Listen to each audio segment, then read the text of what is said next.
Howdy, wealthy burglars. It's the Comics Kid 2099 here to once again talk to you about an episode of a superhero animated series. Today, I will be talking about the Batman Beyond episode, King's Ransom. If you haven't seen the episode and you don't want no spoilers hollering at you, then you should go watch it now. And if spoilers are your friends, then you're in luck, because I will be summing up the plot of the episode before I get into the review itself, and there will be spoilers. Either way, you've been warned. The Royal Flush Gang is back, except they're down 110, and Queen is constantly nagging King about how they are no longer a force to be reckoned with, especially after Jack is captured by the police. King makes plans to kidnap businessman Paxton Powers and extort him for money. This leads to Paxton paying King with a gold crown worth twice as much as the ransom the gang wants, and Paxton promising to pay the gang if they eliminate Bruce Wayne, who will surely turn Paxton into the authorities for his illegal treasure collection. Things don't go exactly as planned, and the gang all go to jail, as does Paxton, while Melanie manages to post bail for her brother, who it is hinted will now reform. Happy endings all around. The Royal Flush Gang were, in my opinion, some of Terry's better villains in this series, so I was glad to see them show up again, especially after they had kind of written themselves into a corner by sort of reforming Melanie, the youngest member of the gang, in previous appearances. So with 10 more or less benched for this episode, it makes sense that the creators ended things with the Royal Flush Gang in this episode.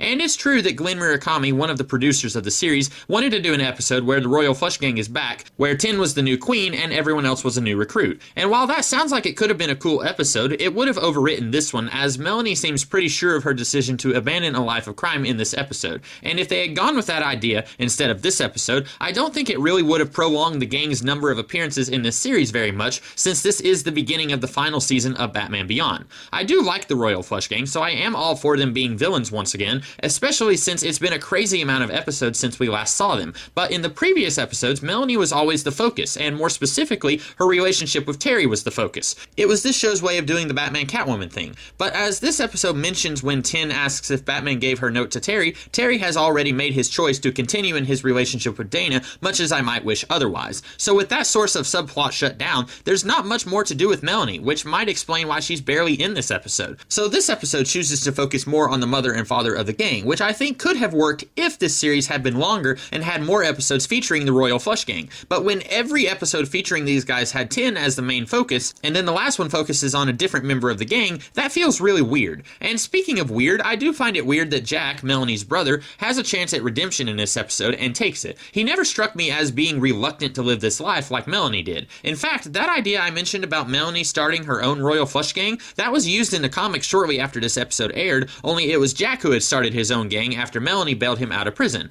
And I have to say, that makes more sense for this character than what this episode did. Do I like villain redemption stories? Yes, but I like them a lot more if they make sense for the character, which it doesn't very much for this episode. I feel like this happens mostly so this episode can completely disband the gang, rather than because it comes from a natural place in Jack's character. And speaking of weird, let's talk about King's big plan. He's sick and tired of his wife nagging him. Great touch, by the by. He's played by George Lazenby and asks Batman if he has any idea what it's like to live in someone else's shadow. So layered. Number 1, George Lazenby, the poor schmo who had to follow up Sean Connery as James Bond and then was followed up by Connery as Bond. Number 2, King himself is living in the shadow of his presumably deceased father-in-law who once led this gang. And 3, Terry of course knows what it's like to live in Bruce's shadow. Anyway, he's sick and tired of his wife nagging him, and he's secretly seeing Paxton Powers as secretary. So he comes up with this plan to steal something for Paxton Powers. Somehow it gets damaged so that Paxton won't pay for the item like he agreed. Then he kidnaps Paxton and ransoms him for a large sum of money. But Paxton won't pay the money. Instead, he'll pay with an illegal treasure that he has. And so somehow King knows that his wife and son will both get captured by the police, and then Paxton's secretary can steal all of Paxton's illegal treasures, and the two of them can run off together. There is a lot that could have gone wrong here. What if Jack was actually competent and did not get captured by the police? What if the Queen didn't? What if Paxton actually had a huge reserve of his own personal money, and instead of offering to pay with the crown, which would open up the way for his secretary to steal the rest of the treasures, he had just straight up paid with cash? What if Bruce Wayne went against policy and paid with company funds to have Paxton released? There's so much that could have messed up this plan that it's really alarming that it went as well as it did until the Queen escaped custody and discovered her husband's infidelity.